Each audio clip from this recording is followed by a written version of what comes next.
श्रीगणेशाय नमः। अथ शनैश्चरस्तोत्र प्रारम्भः। अस्य श्री शनैश्चरस्तोत्र महामन्त्रस्य काश्यप ऋषिः अनुष्टुप् छन्दः। श्री शनैश्चरो देवता संबीजं नम शक्तिः मम कीलकं शनैश्चर प्रसाद सिद्ध्यर्थे जपे विनियोगः करन्यासः। शनैश्चराय अंगुष्ठाभ्यां नमः। मंदगतये तर्जनीभ्यां नमः। अधोक्षजाय मध्यमाभ्यां नमः। सौराय अनामिकाभ्यां नमः। शुष्कोदराय कनिष्ठिकाभ्यां नमः। छायात्मजाय करतलकरपिष्टाभ्यां नमः। अंगन्यासः। शनैश्चराय हृदयाय नमः। मंदगतये शीर्षे स्वाहा। अथोक्षजाय शिखायै वसट। सौराय कवचाय हुं। शुष्कोदराय नेत्राय वसट। छायात्मजाय अस्त्राय फट। भूर्भुवस्वरोमिति दिग्बन्धः ध्यानम्। चापासनो गृद्धरथस्तु नीलः। प्रत्यङ्मुखकाश्यपगोत्रजातः। शशूलचापेषु गदाधरोऽभ्यां। सौराष्ट्रदेशप्रभवश्च सौरिः। नीलाम्बरो नीलवपुः किरीटे। गृध्रासनस्थो विकृताननश्च। केयूरहारादिविभूषिताङ्गः। सदास्तु मे मन्दगते प्रसन्नः। शनैश्चराय शान्ताय सर्वाभीष्टप्रदायिने नमः। सर्वात्मने तुभ्यं नमो नीलाम्बराय च। द्वादशाष्टमजन्मानि द्वितीयान्तेषु राशिषु। ये ये मे संगता दोषाः सर्वे नश्यन्तु वै प्रभो। सूत उवाच शृणुध्वं मुनयः सर्वे शनिपीडाहरं शुभं। शनिप्रीतिकरं स्तोत्रं सर्वाभीष्टफलप्रदम्। पुरा कैलासशिखरे पार्वत्यै शङ्करेण च उपदिष्टं शनिस्तोत्रं प्रवक्ष्यामि तपोधना। रघुवंशेति विख्यातो राजा दशरथः प्रभु। बभूव चक्रवर्ती च सप्तद्वीपाधिपो बली। कृतिकान्ते शनौ याते दैवज्ञैर्ज्ञापितो हि सः। रोहिणी शकटं भित्त्वा शनिर्यास्यति साम्प्रतम्। इत्थं शकटभेदेन सुरासुरभयङ्करम्। द्वादशाब्दं तु दुर्भिक्षं भविष्यन्ति सुदारुणम्। देशाश्च नगरग्रामः भयभीता समन्ततः। ब्रुवन्ति सर्वलोकानां भयमेतत् समागतम्। एवमुक्तास्ततो वाक्यं मन्त्रिभिः सह पार्थिवः। व्याकुलं तु जगद्दृष्ट्वा पौरजानपदादिकम्। प्रपच्छ प्रयतो राजा वसिष्ठः प्रमुखान् ऋषीन्। समाधानं किमस्यास्ति ब्रूत मे मुनिसत्तमाः। प्रजानां परिरक्षायै सर्वज्ञा सर्वदर्शिनः तच्छ्रुत्वा मुनयः सर्वे प्रोचुरस्य बलं महत् शनैश्चरेण सकटे तस्मिन् भिन्ने कुतः प्रजा अयं योगो ह्यसाध्यं तु शक्रब्रह्मादिभिस्तथा शतु सञ्चित्य मनसा सहसा पुरुरर्षभः समादाय धनुर्दिव्यं दिव्यायुधसमन्वितं रथमारुह्य वेगेन गतो नक्षत्रमण्डलं शपादयोजनं लक्ष्यं सूर्यस्योपरि संस्थितं रोहिणी पृष्ठतः स्थाप्य राजा दशरथस्तदा रथे तु काञ्चने दिव्ये सर्वरत्नविभूषिते हंसवर्णहयैर्युक्ते महाकेतु समुच्छिते दीप्यमानो महारक्ता किरीटकटकादिभिः दीप्यमानो महारक्ता किरीटकटकादिभिः बभ्रानसा तदाकाशे द्वितीय इव भास्कर अकारणचूर्णचापेन संहारस्त्रं न्ययोजयत् संहारस्त्रं स निर्दृष्ट्वा सुरासुरभयङ्करं कृतिकान्ते तदा स्थित्वा प्रविशन् किल रोहिणीं दृष्ट्वा दशरथं चाग्रे ततस्तौ स भ्रुकुटी मुखः हसित्वा तभ्ययात् स्वरे हृदं वचनमब्रवीत् पौरुषं तव राजेन्द्र सुरासुरभयङ्करं देवासुरमनुष्याश्च सिद्धविद्याधरोरगाः मयावलोकिताः सर्वे दैन्यमासो व्रजन्ति ते तुष्टोऽहं तव राजेन्द्र तपसा पौरुषेण च वरं ब्रूहि प्रदास्यामि मनसा यदभीप्सितं दशरथ उवाच प्रसादं कुरु मे सौरे वरदो यदि मे स्थितः अद्य प्रभृति मे राष्ट्रे प्रीडा कार्या न कस्यचित् रोहिणी भेदयित्वा तो न गतव्यं त्वया सने सरितः सागरा सर्वे यावच्चन्द्रार्कमेदिनी द्वादशाब्दं तु दुर्भिक्षं न कदाचित् भविष्यति याचित्तं तु मया सौरे नान्यमिच्छाम्यहं वरम् एवमस्त्विति सुप्रीतो वरं प्रादातु शाश्वतम् कीर्तिरेषा त्वदीया च त्रैलोक्ये सम्भविष्यते प्राप्य चैनं वरं राजा कृतकृतो भवत्तदा एवं वरं तु सम्प्राप्य दृष्टरोमा स पार्थिवः रथोपस्थे धनुस्थाप्य भूत्वा चैव कृताञ्जलिः ध्यात्वा सरस्वते देवे गणनाथं विनायकं राजा दशरथस्तोत्रं सौरेरिमदथाकरोत् अथ स्तोत्रं दशरथ उवाच नमः कृष्णाय नीलाय शिखिकण्ठनिभाय च नमो नीलमुखाब्जाय नीलोत्पतनिभाय च नमो निर्मांसदेहाय दीर्घसमश्रुजटाय च नमो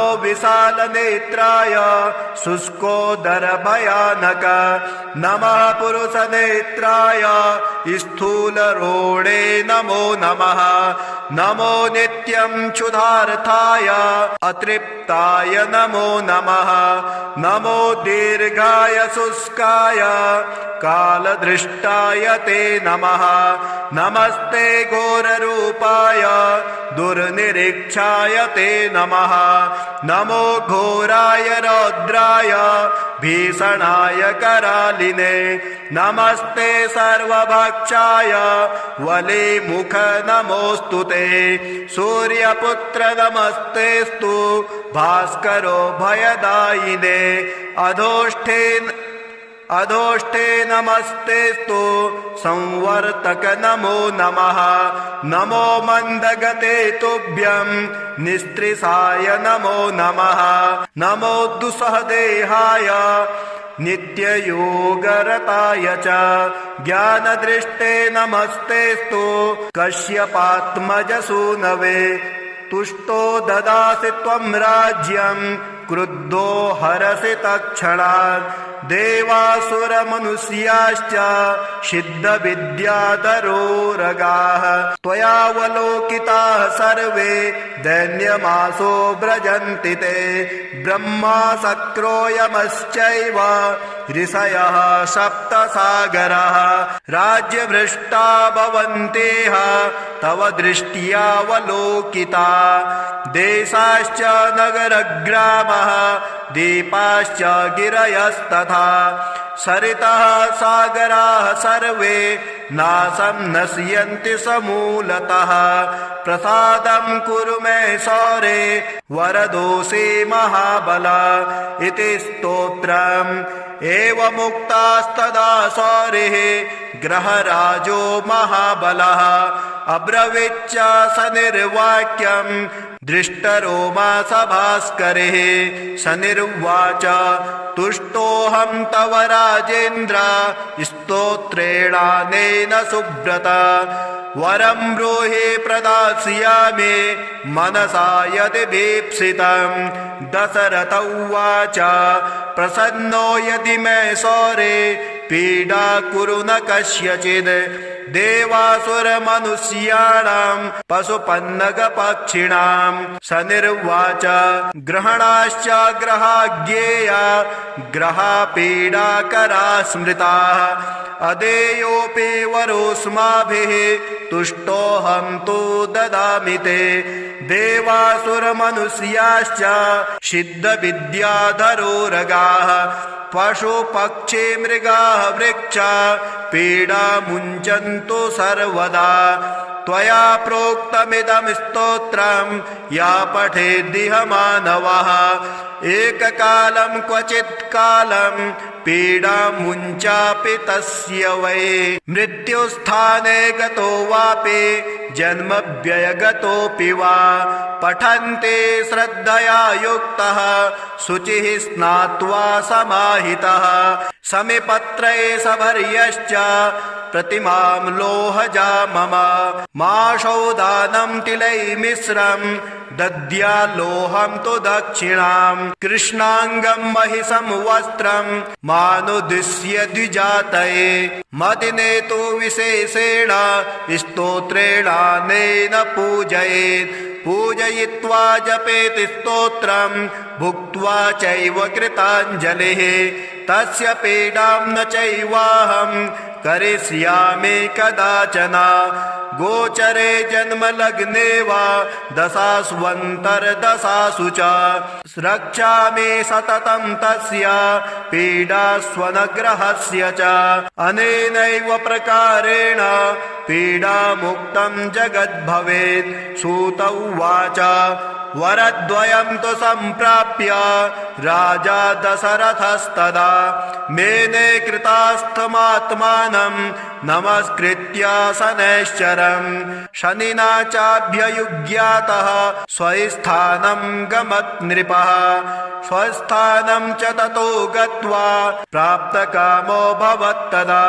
कोणः शनैश्चरो मन्दः छाया हृदयनन्दनः। मार्तण्डजस्तथा सौरिः पाताङ्गिर्ग्रहनायकः। ब्रह्मण्यः क्रूरकर्मा च नीलवस्त्रोऽञ्जनद्धुतिः। द्वादशैतानि नामानि यः पठेच्च दिने दिने। विषमस्तोऽपि भगवान् सुप्रीतस्य तस्य जायते। मन्दवारे शुचि स्नात्वा मिताहारो जितेन्द्रियः। तद्वर्णकुसुमैर्युक्तं सर्वाङ्गं द्विजसत्तमाः। पूरयित्वान्नपान्नादये स्तोत्रं यः प्रयतः पठेत्। पुत्रकामो लभेत् पुत्रं धनकामो लभेत् धनं।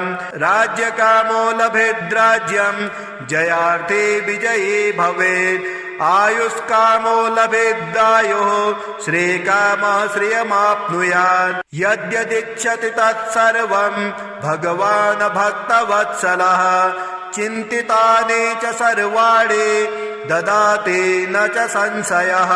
नवग्रहकवचम् ब्रह्मोवाच शिरो मे पातु मार्तण्डो कपालं रोहिणीपतिः मुखमङ्गारकः पातु कण्ठश्च शशिनन्दनः बुद्धिं जीवः सदा पातु हृदयं भृगुनन्दनः जठरश्च शनिः पातु जिह्वां मेदितिनन्दनः पादौ केतुः सदा पातु वारा सर्वाङ्गमेव च तिथियोष्टौ दिशः पातु नक्षत्राणि वपुः सदा अंशौ राशिः सदा पातु योगाश्च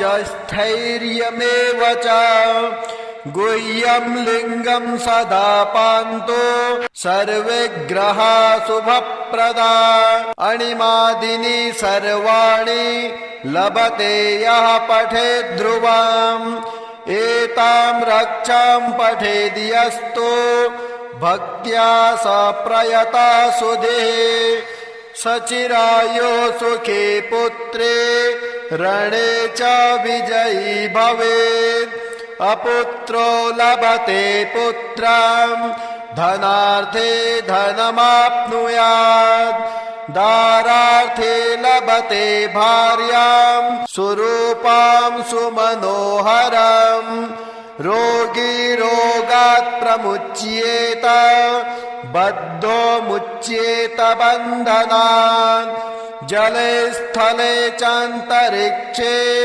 कारागारे विशेषतः यः करे धारये नित्यं भयं तस्य न विद्यते ब्रह्महत्या सुरापानां तेयं गुरुवर्गनागमः सर्वपापै प्रमुच्येत कवचस्य च धारणात् नारे वामभुजे धृत्वा सुखैश्वर्यसमन्विताः काकबन्ध्या जन्मबन्ध्या मृतवत्स्या च या भवेत् वैयपत्या जीववत्स्या कवचस्य प्रसादतः।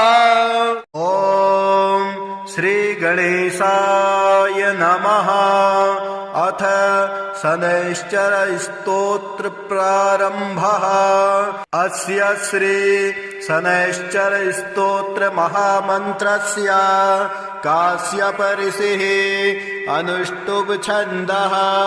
श्री शनैश्चरो देवता संबीजं नम शक्तिः मम कीलकं शनैश्चर प्रसाद सिद्ध्यर्थे जपे विनियोगः करन्यासः। शनैश्चराय अंगुष्ठाभ्यां नमः। मंदगतये तर्जनीभ्यां नमः। अधोक्षजाय मध्यमाभ्यां नमः। सौराय अनामिकाभ्यां नमः। शुष्कोदराय कनिष्ठिकाभ्यां नमः। छायात्मजाय करतलकरपिष्टाभ्यां नमः। अंगन्यासः। शनैश्चराय हृदयाय नमः। मंदगतये शीर्षे स्वाहा। अथोक्षजाय शिखायै वसट। सौराय कवचाय हुं। शुष्कोदराय नेत्राय वसट। छायात्मजाय अस्त्राय फट। भूर्भुवस्वरोमिति दिग्बन्धः ध्यानम्। चापासनो गृद्धरथस्तु नीलः। प्रत्यङ्मुखकाश्यपगोत्रजातः। शशूलचापेषु गदाधरोऽभ्याम् सौराष्ट्रदेशप्रभवश्च सौरिः नीलाम्बरो नीलवपुः किरीटे गृद्धासनस्थो विकृताननश्च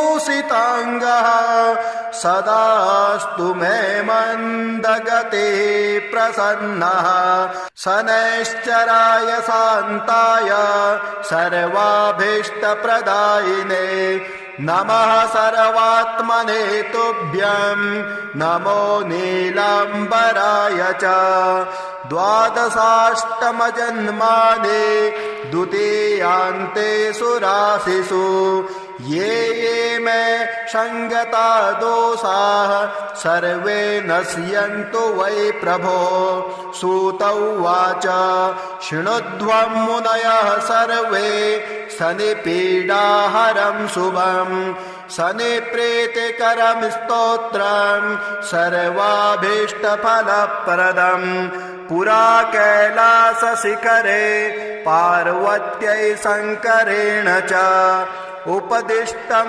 शनिस्तोत्रं प्रवक्ष्यामि तपोधना रघुवंशेति विख्यातो राजा दशरथः प्रभु बभूव चक्रवर्ती च सप्तद्वीपाधिपो बली कृतिकान्ते शनौ याते दैवज्ञैर्ज्ञापितो हि सः रोहिणी शकटं भित्त्वा शनिर्यास्यति साम्प्रतम् इत्थं शकटभेदेन सुरासुरभयङ्करम् द्वादशाब्दं तु दुर्भिक्षं भविष्यन्ति सुदारुणम् देशाश्च नगरग्रामः भयभीता समन्ततः ब्रुवन्ते सर्वलोकानां भयमेतत् समागतम् एवमुक्तास्ततो वाक्यं मन्त्रिभिः सह पार्थिवः व्याकुलन्तो जगद्दृष्ट्वा पौरजानपदादिकम् प्रपच्छ प्रयतो राजा वसिष्ठ प्रमुखान् ऋषीन् समाधानं किमस्यास्ते ब्रूत मे मुनिसत्तमाः प्रजानां परिरक्षायै सर्वज्ञा सर्वदर्शिनः तच्छ्रुत्वा मुनयः सर्वे प्रोचुरस्य बलं महत् शनैश्चरेण शकटे तस्मिन् भिन्ने कुतः प्रजा अयं योगो ह्यसाध्यं तु शक्रब्रह्मादिभिस्तथा शतो सञ्चित्य मनसा सहसा पुरुरर्षभः समादाय धनुर्दिव्यं दिव्यायुधसमन्वितं रथमारुह्य वेगेन गतो नक्षत्रमण्डलं शपादयोजनं लक्ष्यं सूर्यस्योपरि संस्थितं रोहिणी पृष्ठतः स्थाप्य राजा दशरथस्तदा रथे तु काञ्चने दिव्ये सर्वरत्नविभूषिते हंसवर्णहयैर्युक्ते महाकेतु समुच्छिते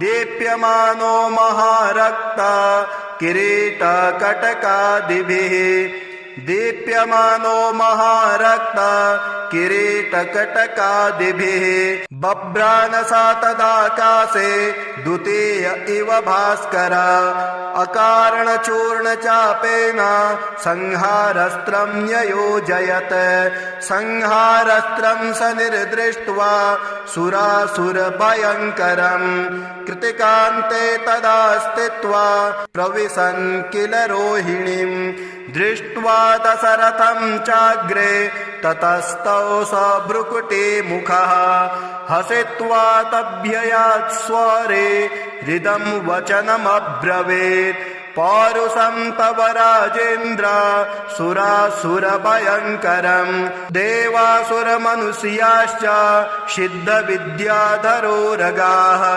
मयावलोकिताः सर्वे दैन्यमासो व्रजन्ति ते तुष्टोऽहं तव राजेन्द्र तपसा पौरुषेण च वरं ब्रूहि प्रदास्यामि मनसा यदभीप्सितं दशरथ उवाच प्रसादं कुरु मे सौरे वरदो यदि मे स्थितः अद्य प्रभृति मे राष्ट्रे क्रीडा कार्या न कस्यचित् रोहिणी भेदयित्वा तो न गतव्यं त्वयासने सरितः सागरा सर्वे यावच्चन्द्रार्कमेदिनी द्वादशाब्दं तु दुर्भिक्षं न कदाचित् भविष्यति याचित्तं तु मया सौरे नान्यमिच्छाम्यहं वरम् एवमस्त्विति सुप्रीतो वरं प्रादातु शाश्वतम्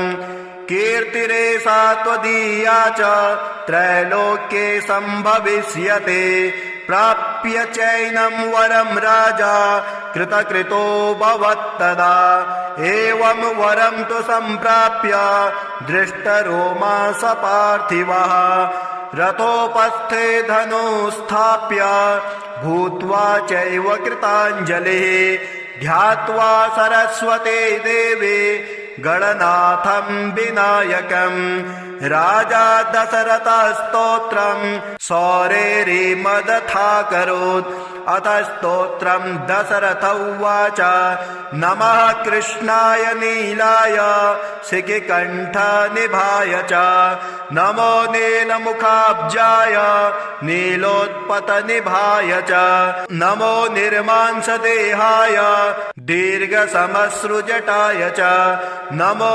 विशालनेत्राय शुष्कोदरभयानक नमः पुरुषनेत्राय स्थूलरोणे नमो नमः नमो नित्यं क्षुधार्थाय अतृप्ताय नमो नमः नमो दीर्घाय शुष्काय कालदृष्टाय ते नमः नमस्ते घोररूपाय दुर्निरीक्षाय ते नमः नमो घोराय रौद्राय भीषणाय करालिने नमस्ते सर्वभक्षाय वलिमुख नमोऽस्तु ते सूर्यपुत्र नमस्तेस्तु भास्करो भयदायिने अधोष्ठे नमस्तेस्तु संवर्तक नमो नमः नमो मन्दगते तुभ्यं निस्त्रिसाय नमो नमः नमो दुस्सहदेहाय नित्ययोगरताय च ज्ञानदृष्टे नमस्तेस्तु कश्यपात्मजसूनवे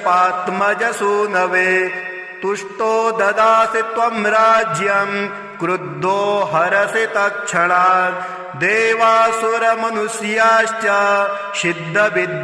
सिद्धविद्याधरोरगाः त्वयावलोकिताः सर्वे दैन्यमासो व्रजन्ति ते ब्रह्मा शक्रोयमश्चैव ऋषयः सप्तसागराः राज्यभ्रष्टा भवन्तेह तव दृष्ट्यावलोकिता देशाश्च नगरग्रामः दीपाश्च गिरयस्तथा सरितः सागराः सर्वे नाशं नश्यन्ति समूलतः प्रसादं कुरु मे सौरे वरदोषि महाबल इति स्तोत्रम् एवमुक्तास्तदा सौरिः ग्रहराजो महाबलः अब्रवीच्च स निर्वाक्यं दृष्टरोमा स भास्करिः स निर्वाच तुष्टोऽहं तव राजेन्द्र स्तोत्रेणानेन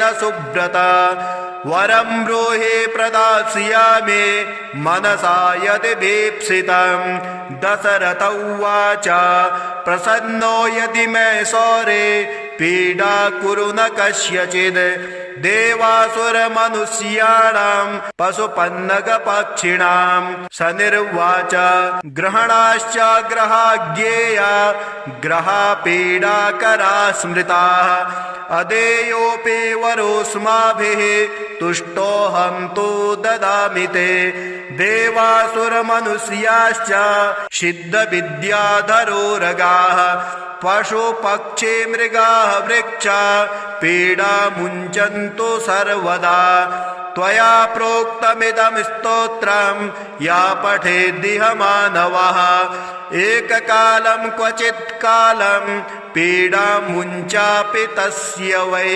मृत्युस्थाने गतो वापि जन्मव्ययगतोऽपि वा पठन्ते श्रद्धया युक्तः शुचिः स्नात्वा समाहितः समिपत्रे सभर्यश्च प्रतिमां लोहजा मम माशौदानं तिलैर्मिश्रं दद्याल्लोहं तु दक्षिणां कृष्णाङ्गं महिषं वस्त्रं मानुदिश्य द्विजातये मदिने तु विशेषेण स्तोत्रेणानेन पूजयेत् पूजयित्वा जपेत् स्तोत्रं भुक्त्वा चैव कृताञ्जलिः तस्य पीडां न चैवाहं करिष्यामि कदाचन गोचरे जन्मलग्ने वा दशास्वन्तर्दशासु च रक्षामि सततं तस्य पीडास्वनग्रहस्य च अनेनैव प्रकारेण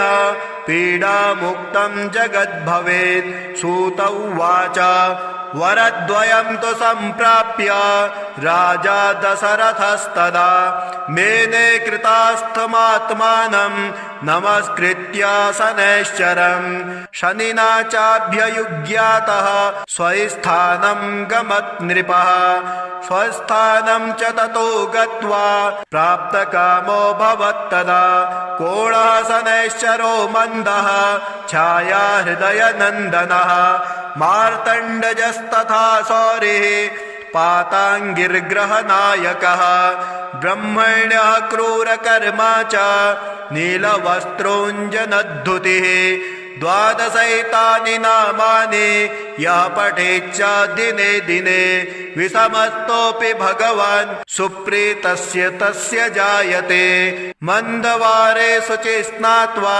मिताहारो जितेन्द्रियः तद्वर्णकुसुमैर्युक्तं सर्वाङ्गं द्विजसत्तमाः पूरयित्वान्नपान्नादये स्तोत्रं यः प्रयतः पठेत् पुत्रकामो लभेत् पुत्रं धनकामो लभेत् धनं राज्यकामो लभेत् राज्यं जयार्थे विजयी भवेत् आयुष्कामो लभेदायुः श्रीकामः श्रियमाप्नुयात् यद्यदिच्छति तत्सर्वं भगवान् भक्तवत्सलः चिन्तितानि च सर्वाणि ददाति न च संशयः नवग्रहकवचम् ब्रह्मोवाच शिरो मे पातु मार्तण्डो कपालं रोहिणीपतिः मुखमङ्गारकः पातु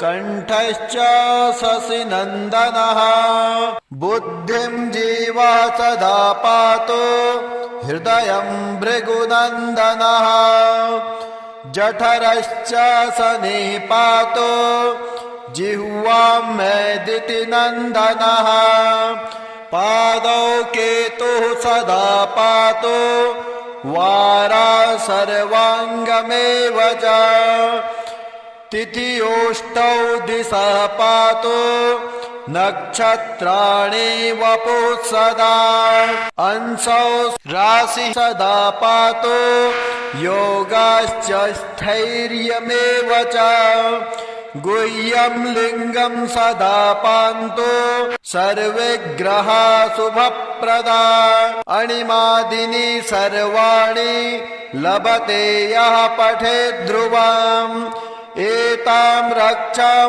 पठेद्यस्तु भक्त्या स प्रयता सुधे सचिरायो सुखे पुत्रे रणे च विजयी भवेत् अपुत्रो लभते पुत्रं धनार्थे धनमाप्नुयात् दारार्थे लभते भार्यां सुरूपां सुमनोहरं रोगी रोगात् प्रमुच्येत बद्धो मुच्येत बन्धनात् जले स्थले चान्तरिक्षे कारागारे विशेषतः यः करे धारये नित्यां भयं तस्य न विद्यते ब्रह्महत्यासुरापानां तेयं गुरुवर्गनागमः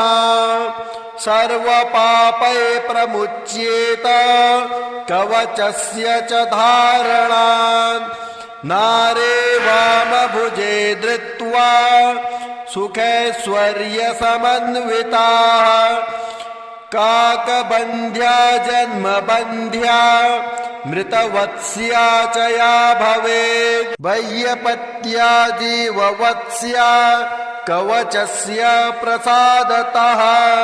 श्री शनैश्चरमाला मंत्रः। अस्य श्री शनैश्चरमाला मंत्रस्य काश्यप ऋषिः अनुष्टुप् छन्दः। शनैश्चरो देवता संबीजं निम्शक्तिः मम कीलकं समस्तपीडा परिहारार्थे शनैश्चर प्रसाद सिद्ध्यर्थे जपे विनियोगः अथ न्यासः। ओम शनैश्चराय अंगुष्ठाभ्यां नमः। कृष्णवर्णाय तर्जनीभ्यां नमः। सूर्यपुत्राय मध्यमाभ्यां नमः। मंदगतये अनामिकाभ्यां नमः। गृध्नवाहनाय कनिष्ठिकाभ्यां नमः। पंगुपादाय करतलकरविष्टाभ्यां नमः। हृदयादिन करन्यासः। ओम शनैश्चराय हृदयाय नमः। ओम कृष्णवर्णाय शीर्षे स्वाहा। ओम सूर्यपुत्राय शिखायै वषट्। ओम मंदगतये कवचाय हुम। ओम गृध्रवाहनाय नेत्राय वषट्। ओम पंगुपादाय अस्त्राय फट्।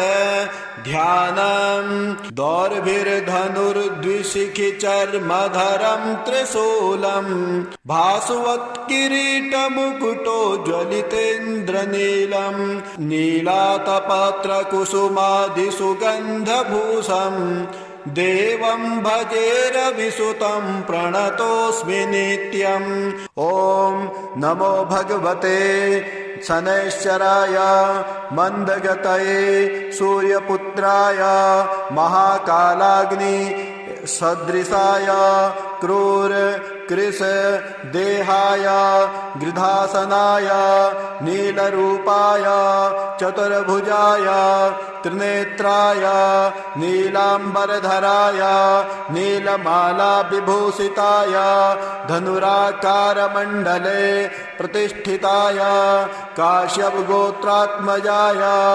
माणिक्यमुक्ताभरणाय छायापुत्राय सकल महारौद्राय सकल जगत भयंकराय पंगुपादाय क्रूररूपाय देवासुर भयंकराय सौरये कृष्णवर्णाय स्थूल रोमाय अधोमुखाय नीलभद्रासनाय नीलवर्णरथरूढ़ाय त्रिशूलधराय सर्वजन भयंकराय मंदाय दं सं नम मम हुम रक्ष रक्ष शत्रुन्नाशय नाशय सर्वपीडा नाशय नाशय विषमस्थ शनैश्चरान् सुप्रीण्य सुप्रीण्य सर्वज्वराय शमय शमय समस्त व्याधि